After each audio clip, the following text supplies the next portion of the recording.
అందరికీ నమస్కారం. ఈరోజు కథ 'విడువనులే చెలి' పార్ట్ 31 అండ్ 32. రచించిన వారు నళిని గారు. ఇక కథలోకి వెళ్తే, మొహం తుడుచుకొని వెనక్కి తిరిగిన శ్రావణికి ఎదురుగా ఉన్న అభి కనబడడంతో ఒక్క క్షణం నీలుక్కుపోయింది అతని చూపులకి. చేతులు కట్టుకొని ఆమెని చూస్తూ, "ఏం చేస్తున్నావిక్కడ?"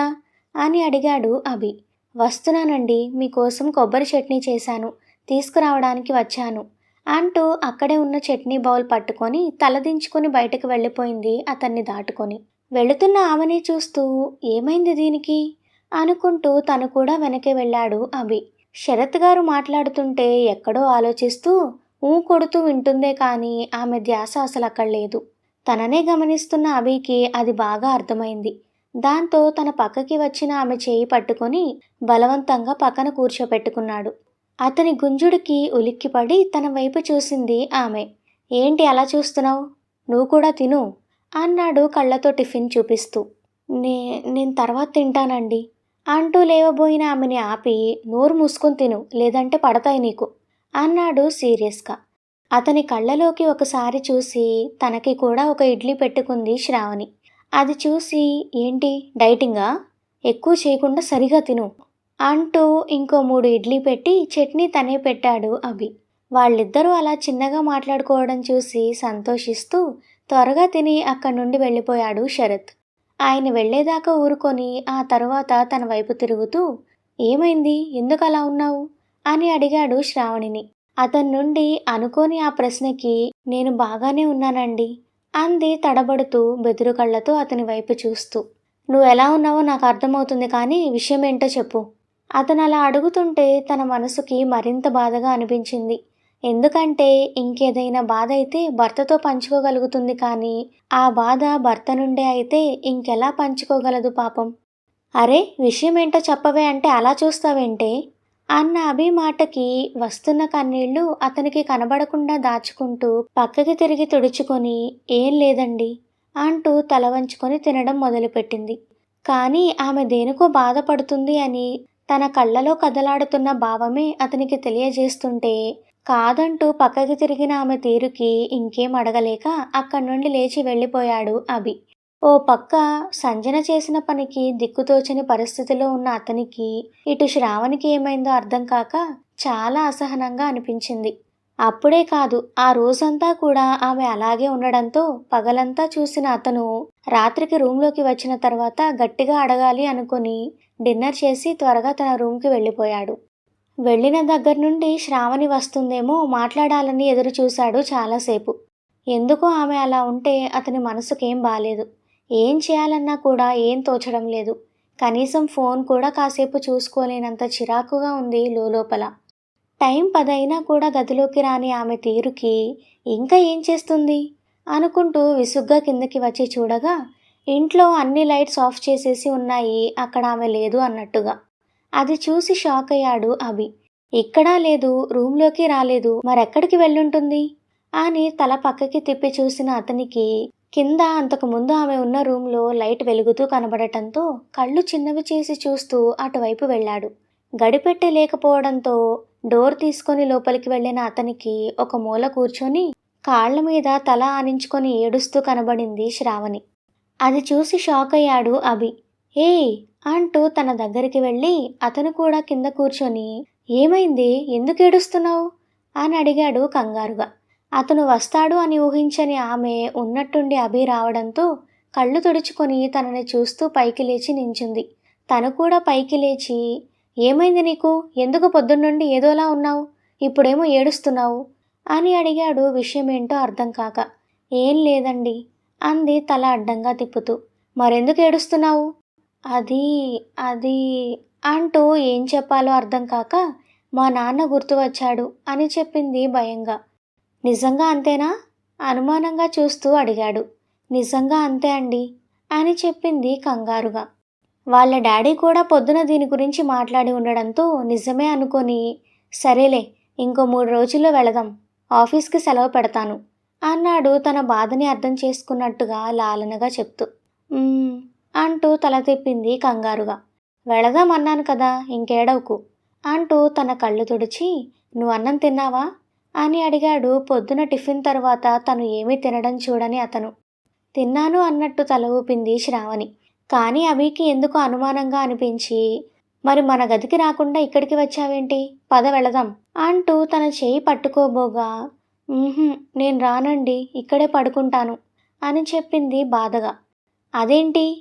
నాకక్కడ నిద్ర పట్టడం లేదు అని నోటికి వచ్చింది చెప్పింది అసలు విషయం చెప్పలేక.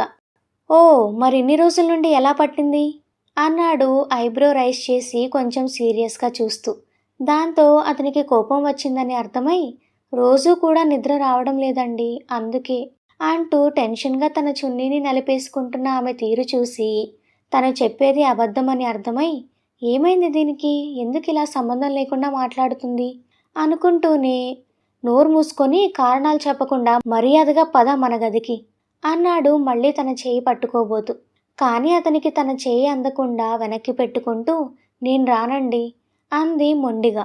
దాంతో అభిలో కూడా పట్టుదల పెరిగి, ఏంటే పాపమని మాట్లాడుతుంటే ఎక్కువ చేస్తున్నావు అంటూ తనని ఒక్క ఉదుటని ఎత్తుకొని భుజం మీదకి వేసుకొని అక్కడి నుండి బయటకు వెళ్ళాడు.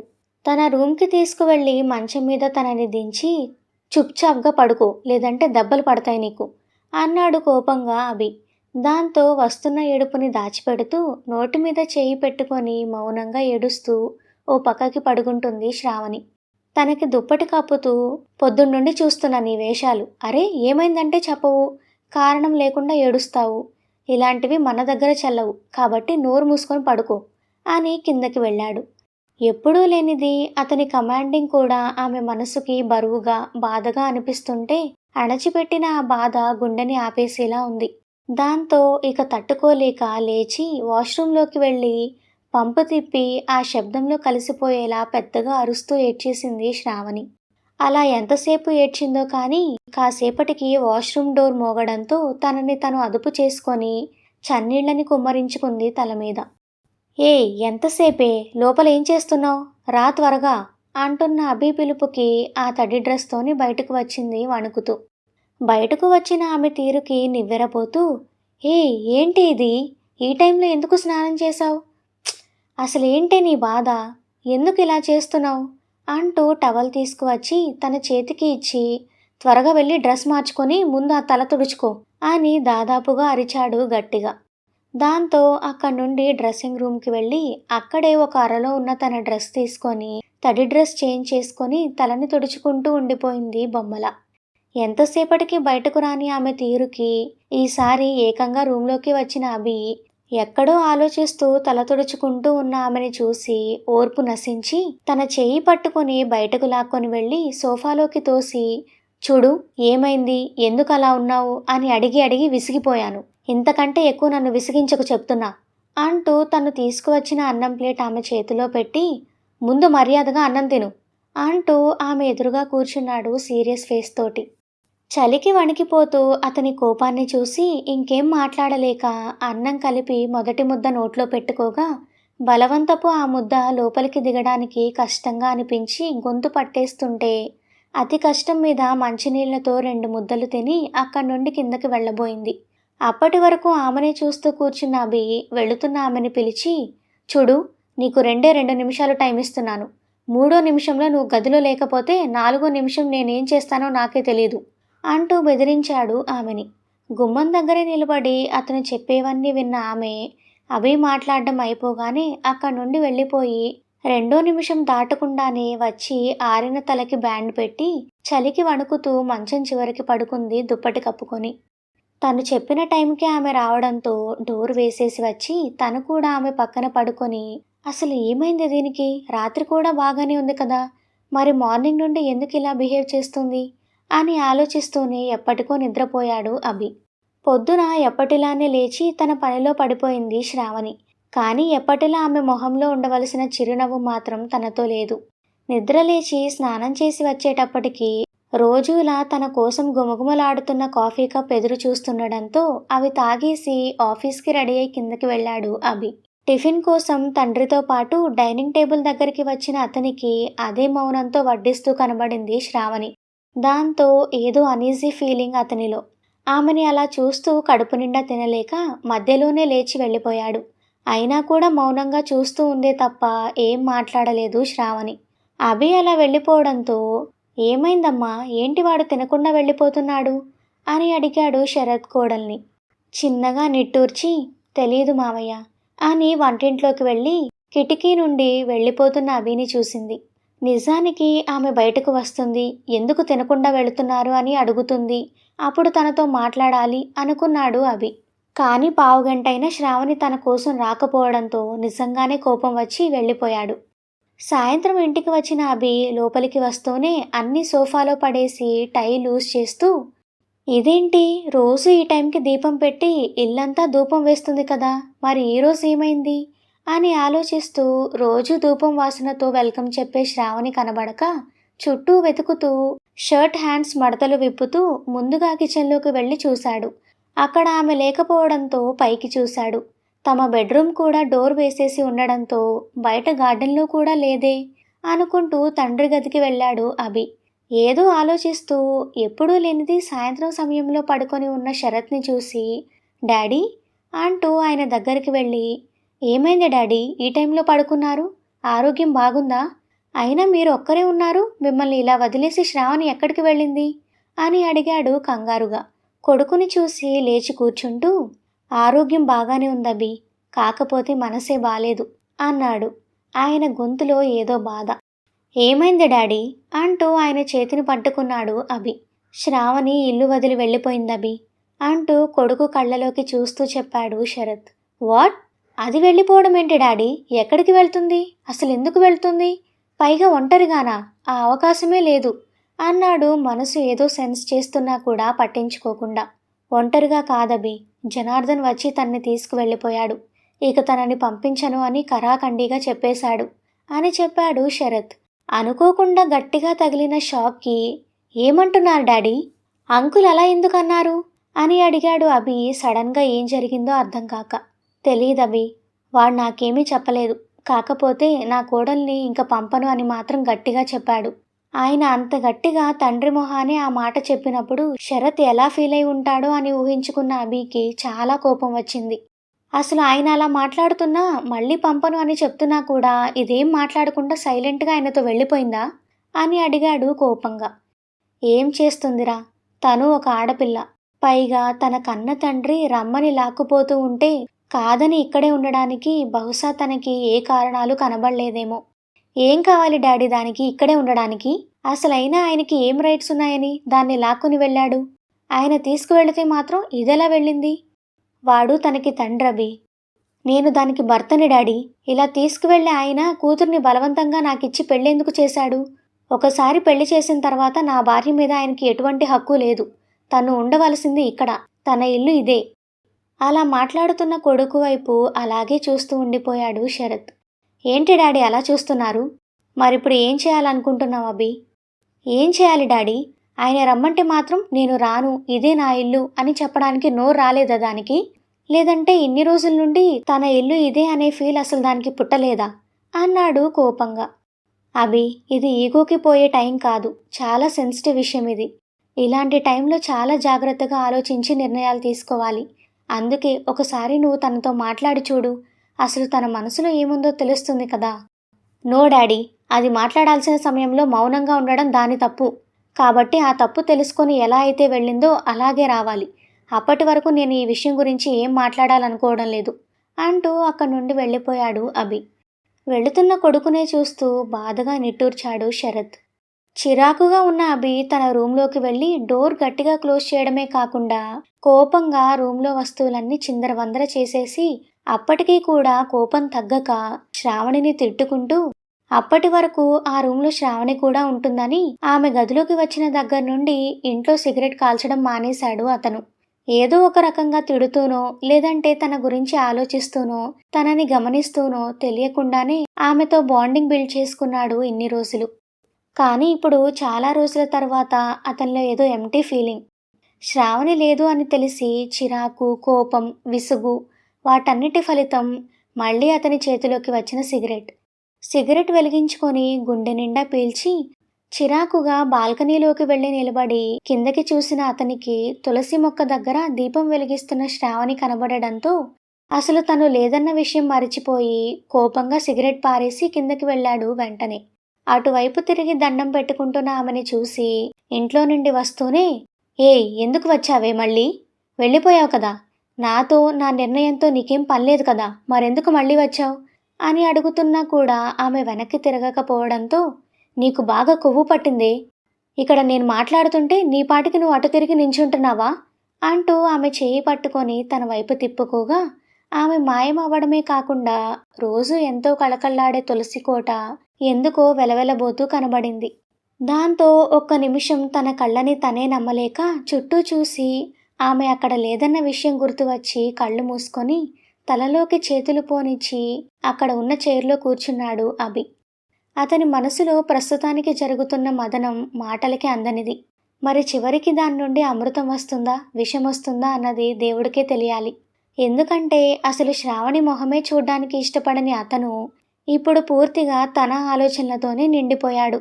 ఇంకో పక్క సంజు ప్రేమలో రాత్రి పగలు తేడా తెలియకుండా గడిపిన అతని మనసు తను చేసిన పనికి తన ఆలోచన తెలిసిన తర్వాత ఆమె మీద కోపమున్నా తనని దూరం చేసుకునే ఉద్దేశం మాత్రం లేదు. కాసేపటికి అతని ఫోన్ రింగ్ అవడంతో శ్రావణి ఆలోచనల నుండి బ్రేక్ తీసుకొని ఫోన్ తీసి ప్రకాష్ దగ్గర నుండి కాల్ కావడంతో విసుగ్గా తల పక్కకి తిప్పుకొని తప్పక కాల్ లిఫ్ట్ చేశాడు. అభి అంటున్న ఆయన గొంతులోని కంగారుకి, అంకుల్ ఏమైంది, ఎందుకలా టెన్షన్గా ఉన్నారు అని అడిగాడు చైర్లో నుండి లేచి నిలబడుతూ. అభి ప్లీజ్ ఒకసారి హాస్పిటల్కి రా. ఏమైంది అంకుల్? సంజు ట్రీట్మెంట్ తీసుకోనంటూ పట్టుబడుతుంది. ఇలా అయితే సర్జరీ జరిగిన తన బాడీ తట్టుకోలేదు. ప్లీజ్ ఒక్కసారి నువ్వు వచ్చి తనతో మాట్లాడు అని చెప్పాడు బాధగా. తన లైఫ్లోకి వచ్చిన అమ్మాయిలిద్దరూ కలిసి ఒకేసారి తనకి ఊపిరాడకుండా అతలాకుతలం చేస్తున్న ఫీలింగ్ అభిలో. ఎటు వెళ్ళాలో, ఎటు ఆలోచించాలో, ఏ నిర్ణయం తీసుకోవాలో అర్థం కాకుండా చాలా రెస్ట్లెస్గా ఫీల్ అవుతుంది అతని మనసు. సరే అంకుల్, మీరేం టెన్షన్ పడకండి, నేనిప్పుడే వస్తున్నాను అంటూ హాల్లోనే ఉన్న బైక్ కీస్ తీసుకొని వెళ్ళిపోయాడు అభి. వెళుతున్న అతనికి గేట్లోకి ఎదురు వచ్చిన లలిత అతన్ని ఆపి, ఎక్కడికి వెళుతున్నావు అభి, నేను నీతో మాట్లాడాలి అంది. అర్జెంట్ పని మీద బయటకు వెళ్తున్నాను ఆంటీ, వచ్చిన తర్వాత మాట్లాడతాను అంటూ అక్కడి నుండి వెళ్ళిపోయాడు అభి. వెళుతున్న అతన్నే చూస్తూ శరత్ గారి దగ్గరికి వెళ్ళింది ఆమె. అభి హాస్పిటల్లో అడుగు పెట్టేటప్పటికి ట్రీట్మెంట్ తీసుకోకుండా అరుస్తూ చేతికి ఉన్న వైర్స్ అన్నీ లాగేసి అక్కడ ఉన్న మెడిసిన్ అంతా చెల్లాచెదురు చేసేసి ఉంది సంజన. అవన్నీ గమనిస్తూనే ఆమె దగ్గరికి నడిచాడు అభి. అప్పటికే సిస్టర్ ఇంజెక్షన్ చేయడం కోసమని ఆమెని కదలకుండా పట్టుకొని ఉన్నారు ఇద్దరు వార్డ్ బాయ్స్. కానీ అది తీసుకోవడానికి రెడీగా లేదు ఆమె. అదే కాదు, మెడిసిన్ ఏది కూడా తీసుకోవడానికి ఒప్పుకోవడం లేదు. అందుకే బలవంతంగా తనకి మత్తు ఇచ్చి వీలైనంత వరకు ఆమెని ఆ నిద్రలో ఉంచాలి అనుకుంటున్నారు వాళ్ళు. ఆ పెనుగులాటలో వాళ్ళు ఉండగానే లోపలికి వస్తున్న అభిని చూసి నార్మల్ అవుతూ అతని వైపు చూసింది సంజన. అలా ఆమె సైలెంట్ అవ్వడంతో అదే అదునుగా వాళ్ళ పని వాళ్ళు చేసుకున్నారు హాస్పిటల్ స్టాఫ్. అభి వచ్చిన సంతోషంలో ఉన్న ఆమెకి ఇంజెక్షన్ ఇచ్చినట్టు కూడా తెలియలేదు. రూమ్లో ఆమెతో పాటు వాళ్ళు తప్ప సంజన ఫ్యామిలీ కనబడలేదు. దాంతో ఏంటి సంజు ఇదంతా అని ఆమెనే అడిగాడు అభి. లవ్, నువ్వంటే ఉన్న పిచ్చి, అందుకే అందుకే ఇదంతా అంటూ రూమ్ వైపు చూస్తూ పిచ్చి సంతోషంలో చెప్తున్న ఆమెని చూసి తన మానసిక స్థితి ఏమైనా దిగజారిందా అన్న డౌట్ వచ్చింది అభికి. ఇంజెక్షన్ చేసే తమ పని అయిపోవడంతో హమ్మయ్య అనుకుంటూ అక్కడి నుండి వెళ్ళిపోయారు హాస్పిటల్ స్టాఫ్. దగ్గరికి వచ్చి, ప్లీజ్ సంజు, నువ్వు అలా మాట్లాడకు, నాకు భయం వేస్తుంది నిన్ను ఇలా చూస్తుంటే అంటూ తన చేయి పట్టుకొని పక్కన ఉన్న చైర్లో కూర్చున్నాడు అభి. అరే నాకేం కాలేదు అభి, ఐమ్ పర్ఫెక్ట్లీ ఆల్ రైట్ అంటూ అతని చేతిని ముద్దు పెట్టుకుంది సంతోషంగా. మరి ట్రీట్మెంట్ ఎందుకు తీసుకోవడం లేదు సంజు? నువ్వు నన్ను నా మాటని కాదని వెళ్ళిపోతే ఇక నేను ట్రీట్మెంట్ తీసుకోవడం ఎందుకు అభి అంటున్న ఆమె కళ్ళలో చేరిన కన్నీటి తడిని చూసి చలించిపోయాడు అభి. ప్లీజ్ రా, అలా అనకు, నువ్వు బాగుండాలి అంటూ ఇంకో చేతిని కూడా ఆమె చేతి మీద వేశాడు అభి. ఎందుకు అభి, ఎందుకు నేను బాగుండాలి అంటూ అతని కళ్ళలోకి చూసింది. ఎందుకంటే నాకు కావాల్సింది అదే కాబట్టి. కానీ నాకు కావాల్సిందేంటో తెలుసా? నువ్వు కావాలి నాకు. నువ్వంటే చెప్పలేనంత పిచ్చి నాకు అభి అంది. అప్పటికీ ఎక్కుతున్న మత్తుకి ఎక్కువసేపు మాట్లాడలేనేమో అనే కంగారుతో గబగబా మాట్లాడుతూ. ఆమె ప్రేమకి సంతోషపడాలో ఆమె వల్ల జీవితాన్ని పోగొట్టుకున్న శ్రావణిని చూసి బాధపడాలో తెలియని పరిస్థితిలో కన్నీళ్లతో ఆమెనే చూస్తూ ఉండిపోయాడు అభి. అతను అలా చూస్తూ ఉండగానే, అభి, ప్లీజ్ అభి, మనం పెళ్లి చేసుకుందాం. కావాలంటే నువ్వు శ్రావణితో కూడా హ్యాపీగా ఉండొచ్చు. నాకేం ప్రాబ్లం లేదు. పాపం ఇప్పటికే నువ్వు తన లైఫ్ నీ వల్ల పాడైంది అని ఫీల్ అవుతున్నావు కదా. సో అలా కాకుండా మన ముగ్గురం కలిసి హ్యాపీగా ఉందాం. ప్లీజ్ అభి, కాదనకు. నువ్వు లేకపోతే నేను బ్రతకలేను. అలాగే నీతో కాకుండా ఇంకొకరితో శ్రావణి బ్రతకలేదు. అలాంటప్పుడు అడ్జస్ట్ అయి మనం హ్యాపీగా ఉండడంలో తప్పేముంది అభి. పోనీ శ్రావణి ఒప్పుకోదు అనుకుంటున్నావా? అలా అయితే తనని నేను ఒప్పిస్తాను అభి. నువ్వేం టెన్షన్ పడకు.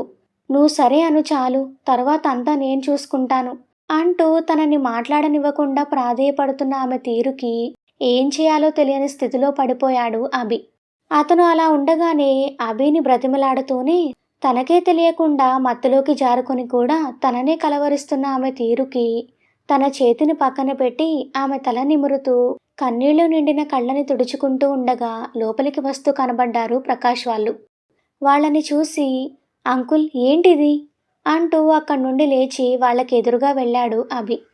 అల్లారు ముద్దుగా పెంచుకున్న కూతురి పరిస్థితికి అంతటి కోటీశ్వరుడైనా కూడా తట్టుకోలేక కన్నీళ్లు పెట్టుకుంటూ, తను చిన్నప్పటి నుండి ఇంతే అభి. త్వరగా దేని మీదకి మనసు పోనివ్వదు. ఒకవేళ పోతే దానిని పట్టుకొని వదలదు. చాలా మొండిది. కానీ వయసు పెరిగే కొద్దీ మెచ్యూరిటీతో పాటు తన మొండితనం కూడా తగ్గింది అని కూడా అనుకున్నాం. కానీ నీ విషయంలో తన బిహేవియర్ చూసిన తర్వాతనే అర్థమవుతుంది తను మారలేదు అని. ఆయన మాటల్ని బట్టి ఆమె గురించి తెలుసుకున్న అభి వెనక్కి తిరిగి తల్లి తల నిమురుతూ ఉండగా హాయిగా మత్తులో నిద్రపోతున్న ఆమెని చూసి, తన ముందు ఉన్న సంజు, ఇన్ని రోజులు తనతో ఉన్న సంజు ఒక్కటేనా? తను ఎంత సెన్సిటివ్గా ఉండేది ఎప్పుడూ నాతో. మరి ఇప్పుడేంటి ఇలా అంటున్నారు అంటూ ఆలోచనలో పడ్డాడు. నేను చెప్పగానే వచ్చినందుకు థ్యాంక్స్ అభి. ఇక నువ్వు వెళ్ళు, మేం చూసుకుంటాం అని చెప్పాడు ప్రకాష్. కానీ అంకుల్, రేపు తనకి స్పృహ వచ్చినప్పుడు ఒకసారి నాకు కాల్ చేయండి. నేను తనతో మాట్లాడాలనుకుంటున్నాను. తనని ఇలా నేను చూడలేను అంకుల్ అంటూ బాధగా ఆమె వైపు చూసి అక్కడి నుండి వెళ్ళిపోయాడు అభి. పొద్దున్నే జనార్దన్తో పాటు బస్ దిగి తల వంచుకొని నడుస్తున్న శ్రావణిని చూసి ప్రతి ఒక్కరూ ముక్కు మీద వేలు వేసుకుని ఆశ్చర్యపోయారు.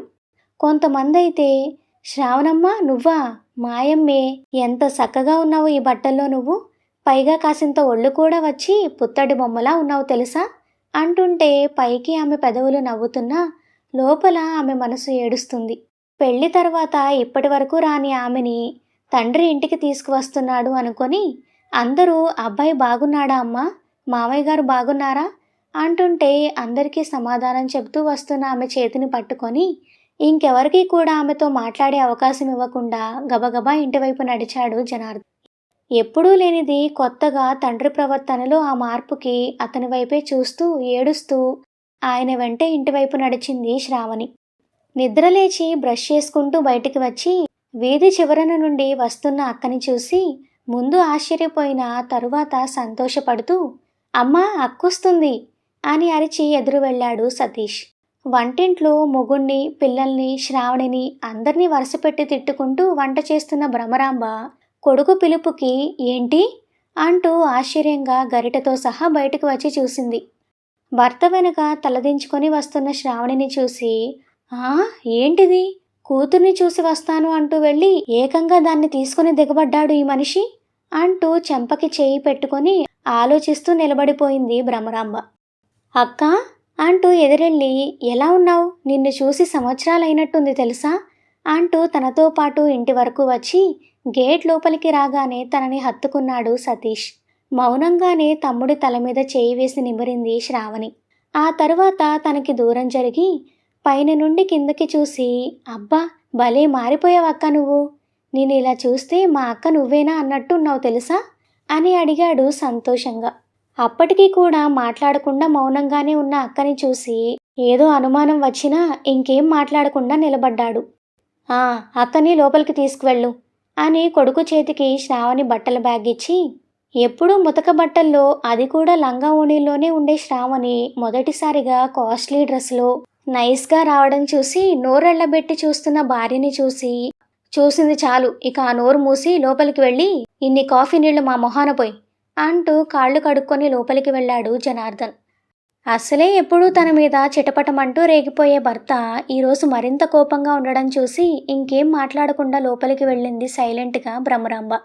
లోపలికి వెళ్ళడమే పెరట్లోకి వెళ్ళి స్నానం చేసి వచ్చి మౌనంగా తన గదిలోకి వెళ్ళి పడుకున్న అక్కని చూసి తన మొహంలో కళ లేకపోవడం చూసి వరండాలోని మంచం మీద తల మీద చేయి పెట్టుకొని పడుకున్న తండ్రిని చూసి అనుమానం వచ్చి ఆయన దగ్గరికి వెళ్ళి పక్కన కూర్చొని నాన్న అంటూ పిలిచాడు సతీష్. కళ్ళ మీద ఉన్న చేతిని తీసి ఏంటన్నట్టు చూశాడు ఆయన. ఏమైంది నాన్న అలా ఉన్నారు? మీరు మాత్రమే కాదు అక్క కూడా ఎందుకు అదోలా ఉంది అని అడిగాడు. కొడుకు వైపే ఒక నిమిషం పాటు చూసి ఏమనుకున్నాడో తెలియదు కానీ లేచి కూర్చొని తన భుజం మీద చేయి వేస్తూ, చూడు సతీష్, ఇక అక్క మనింట్లోనే ఉంటుంది, ఎక్కడికి వెళ్ళదు. నేను ఉన్నా లేకపోయినా కూడా నువ్వే తన్ని జాగ్రత్తగా చూసుకోవాలి అని చెప్పాడు గద్గమైన స్వరంతో కన్నీళ్లు నిండిన కళ్ళతో చూస్తూ. ఆ మాట వినగానే షాక్ కొట్టినట్టయి ఏమంటున్నారు నాన్న అని అడిగాడు. నేను చెప్పేది నిజం అన్నాడు ఆయన తలదించుకుంటూ. కానీ కానీ అక్కని చూడ్డానికి అని వెళ్ళిన నువ్వు తనని తీసుకుని రావడమేంటి? అసలు ఏమైంది నాన్న? బావ అక్కని ఏమైనా అన్నాడా? లేదంటే వాళ్ళ అక్కని ఏమైనా బాధలు పెట్టారా అని అడిగాడు ఏం జరిగిందో అర్థం కాని అయోమయంతో. అవన్నీ తర్వాత మాట్లాడుకుందాం సతీష్. ఈ రోజుకి కాలేజ్ మానేసి అక్క దగ్గరే ఉండు అంటున్న ఆయన మాటలకి అప్పటికే కాఫీతో గుమ్మం దగ్గరికి వచ్చి అన్నీ వినేసి శ్రావణి శాశ్వతంగా పుట్టింటికి వచ్చేసింది అని అర్థమై, అయ్యో అయ్యో, వదిలిపోయింది అనుకున్న దరిద్రం మళ్ళీ వచ్చిందా? అయ్యో భగవంతుడా, నేనేం పాపం చేశాను తండ్రి, నాకు ఇలాంటి జీవితాన్ని ఇచ్చావు అంటూ పక్కనే ఉన్న స్టూల్ మీద కాఫీ గ్లాస్ ఉంచి తల కొట్టుకుంటూ కావాలని పెద్ద పెద్దగా సూకండాలు పెట్టడం మొదలుపెట్టింది భ్రమరాంబ. దాంతో లోపల స్కూల్కి రెడీ అవుతున్న స్నేహ బయటకు వచ్చి చూడగా తన గదిలో ఉన్న శ్రావణి మొహాన్ని దిండులో దాచుకొని కుమిలి కుమిలి ఏడుస్తూ ఉంది. అక్క రావడంతోనే తల్లి మళ్ళీ చేస్తున్న రచ్చకి చిరాకు వచ్చిన సతీష్, అమ్మా ఏంటిది, ఇప్పుడెవరు చచ్చారని ఇలా ఏడుస్తున్నావు అంటూ చిరాకు పడ్డాడు తల్లి మీద. ఏంట్రా ఆ మాటలు? అవునులే, ఇక అదే జరగాలి, నేనే పోవాలి. అలా ఎవరో ఒకరు పోతే కానీ ఇంట్లో తిష్ట వేయడానికి వచ్చిన ఆ ఇనుప గజ్జల తల్లికి శాంతి ఉండదు కదా. దానికి పెళ్లి చేయడమే ఎక్కువ అనుకుంటుంటే ఇదిగో ఉన్నాడే మీ నాన్న, నాకు తెలియకుండా కూతురి కోసం దాచిన డబ్బంతా తగలబెట్టి దానికి నగలు తెచ్చి ఘనంగా పెళ్లి చేశాడు. పోనీ అంతటితో ఆ పేడ విరగడైపోయింది కదా అని ఊరుకుంటే మళ్ళీ మొగుణ్ణి వదిలేసి వచ్చి మన కొంపని పట్టుకుంది అంటూ పళ్ళు కొరుకుతూ తీరని కచ్చతో ఊరంతా వినబడేలా ఏడవడం మొదలుపెట్టింది. ఛీ, నోరు ముయ్యవే ముదనష్టపుదానా అంటూ ఒక్కసారిగా పైకి లేచి నిలబడ్డ భర్తని చూసి భయంగా 2 అడుగులు వెనక్కి వేసింది భ్రమరాంబ. అసలు నీ ఏడుపు తగిలే నా బిడ్డ బతుకు ఇలా తయారైందే. నీ దరిద్రపు నోటితో ఎప్పుడు దానికి శాపనార్థాలు పెడుతూనే ఉంటావు. ఈరోజు అవే నిజమై దాన్ని మళ్ళీ ఈ కొంపకి చేర్చాయి. ఇదిగో చూడు, ఇక నా కూతురు నా ఇంట్లోనే ఉంటుంది. అది నీకు నచ్చితే ఈ ఇంట్లో ఉండు, లేదంటే ఇప్పుడే నీ పుట్టింటికి పో. అంతేకాని మనసు చెడి ఇంటికి వచ్చిన దాన్ని కానీ ఒక్క మాట అన్నావో నిన్ను పాతేస్తాను, జాగ్రత్త. అది మొగుణ్ణి వదిలేసి రాలేదే, నేనే నా కూతుర్ని నా ఇంటికి తెచ్చుకున్నాను అంటూ గర్వంగా చెప్పి భుజం మీద ఉన్న టవల్ తీసి విసురుకుంటూ అక్కడి నుండి వెళ్ళిపోయాడు కోపంగా. ఇప్పటి వరకు ఒక రకమైన ధైర్యం మాత్రమే భర్తలో చూసిన భ్రమరాంబ ఇప్పుడు ఏకంగా తెగించిన భర్తని చూసి మిన్నకుండిపోయింది భయంతో. ఇంటికి వచ్చేటప్పటికి అర్ధరాత్రి దాటడంతో ఓసారి తండ్రి ఉన్న గదివైపుకి చూసి శరత్ పడుకున్నాడు అని అర్థమై తిన్నారో లేదో అని ఆలోచిస్తూ అటు వెళ్ళబోయి ఆగిపోయి, ఒకవేళ పడుకొని ఉంటే నా వల్ల అనవసరంగా లేస్తారు, సో ప్రస్తుతం వదిలేయడమే మంచిది అనుకుంటూ పైకి వెళ్ళి గుర్తులేని ఆకలికి ఆలోచనతో తెల్లవారుజాం వరకు మేలుకొని పక్కన లేని శ్రావణిని తెలియకుండానే మిస్ అవుతూనే కళ్ళు మూసుకుంటాడు అభి. ఎప్పుడూ లేనిది 8 గంటలకంతా రెడీ అయి కిందికి వచ్చిన అభి ఒంటరిగా హాల్లో కూర్చుని ఉన్న తండ్రిని చూసి, ఏంటి డాడీ, వాకింగ్కి వెళ్ళలేదా మీరు అని అడిగాడు షూస్ వేసుకుంటూనే. వెళ్ళాలని అనిపించలేదభి అంటున్న ఆయన మాటలోని తేడా గమనించి తండ్రి పక్కన కూర్చుంటూ, డాడీ ప్లీజ్, జరుగుతున్న ఈ పరిణామాలని మీరు మనసు వరకు తీసుకొని ఆరోగ్యం పాడు చేసుకోకండి అని చెప్పాడు.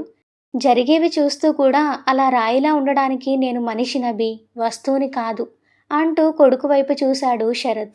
దానికి ఇంకేం మాట్లాడలేక, అసలు ఆయన దాన్ని అలా ఎందుకు తీసుకువెళ్లారో మీకేమైనా తెలుసా డాడీ అంటూ తన మనసులో ఉన్న అనుమానాన్ని బయటపెట్టాడు అభి. ఎందుకంటే తనకి తెలుసు శ్రావణి గురించే తండ్రి ఆలోచన, బాధ అంతా.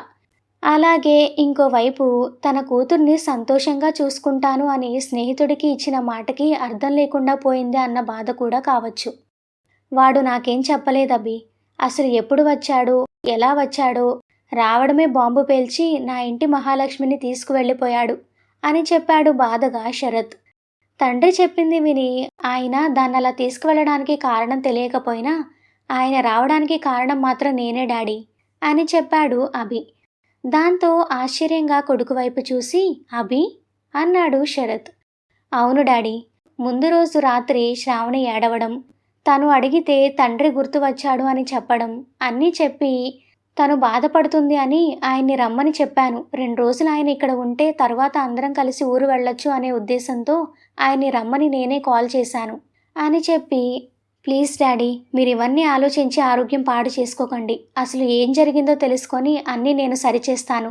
నా మీద నమ్మకం ఉంచి మీరు కొంచెం ప్రశాంతంగా ఉండండి అని తండ్రితో మాట్లాడుతూ ఉండగా తన ఫోన్ రింగ్ అవడంతో, డాడీ నాకు టైం అవుతుంది, నేను ఈవినింగ్ వస్తాను, మీరు భోజనం చేసి టాబ్లెట్స్ వేసుకోండి అని చెప్పి బయటకు వెళ్ళి లలితకి కాల్ చేసి, ఆంటీ నేనిప్పుడు బయటకు వెళ్తున్నాను, మిమ్మల్ని ఈవినింగ్ మీట్ అవుతాను, అప్పటి వరకు అంకుల్ మీరు కలిసి కొంచెం డాడీని చూసుకోండి అని చెప్పి కాల్ కట్ చేశాడు. ఆ తర్వాత హాస్పిటల్కి వెళ్ళిన అభి సంచిన పక్కనే కూర్చుంటూ, ఇప్పుడు ఎలా ఉంది సంజు అని అడిగాడు. ఎలా ఉన్నా నాకేం తేడా ఉండదభి అంది ఇంకా వీడని మత్తుకి మెల్లగా మాట్లాడుతూ. సంజు. అభి రావడంతో ప్రకాష్ సునీత ఇద్దరూ బయటకు వెళ్ళిపోయారు అక్కడి నుండి.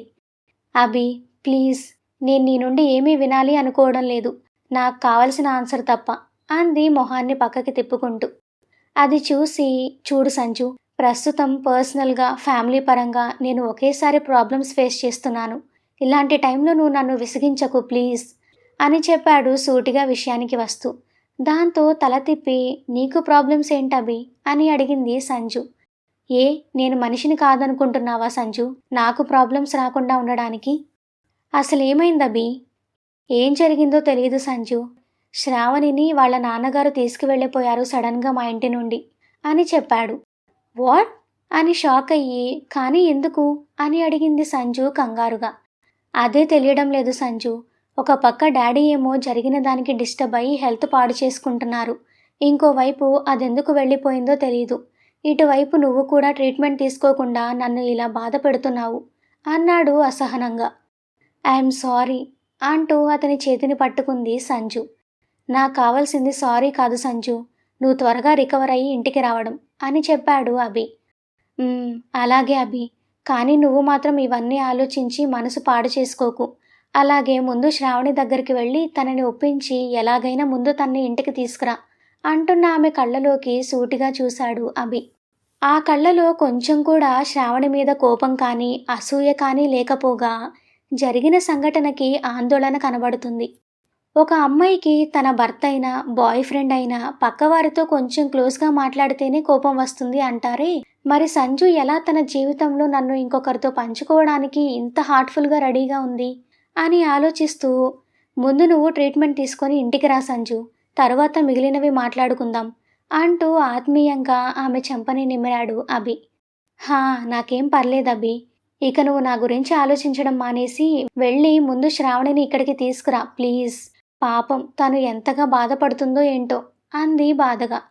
ప్రస్తుతం ఆమె సమస్య అయితే క్లియర్ అవ్వడంతో రిలాక్స్డ్గా ఫీల్ అవుతూ సరే అని తల ఊపి తన నుదుటి మీద ముద్దు పెట్టి టేక్ కేర్ అంటూ అక్కడి నుండి వెళ్ళిపోయాడు అభి. ఆఫీస్ అయిపోయిన తరువాత నేరుగా లలిత దగ్గరికి వెళ్ళిన అభి, ఆంటీ అర్జెంటుగా నాకు ఒక స్ట్రాంగ్ కాఫీ ఇవ్వండి ప్లీజ్ అన్నాడు అలసటగా. అప్పటికే అతను శ్రావణి చేతి కాఫీని బాగా మిస్ అవుతున్న ఫీలింగ్ తెలుస్తుంది తనకి. అది మాత్రమే కాదు, తను వెళ్ళిపోయిన దగ్గర నుండి కనీసం తినాలి అన్న ఆలోచన కూడా లేక నీరసంగా కూడా ఉంది. మరి లలిత ఏం మాట్లాడాలి అనుకుంటుంది అభితో? నెక్స్ట్ ఎపిసోడ్లో చూద్దాం. సో నెక్స్ట్ ఎపిసోడ్ కోసం ఇప్పటివరకు మా ఛానల్ని సబ్స్క్రైబ్ చేసుకోకపోతే వెంటనే సబ్స్క్రైబ్ చేసుకోండి. అలాగే స్టోరీ మీకు నచ్చినట్లయితే వీడియోని లైక్ చేసి కామెంట్ చేయండి. Thank you for listening.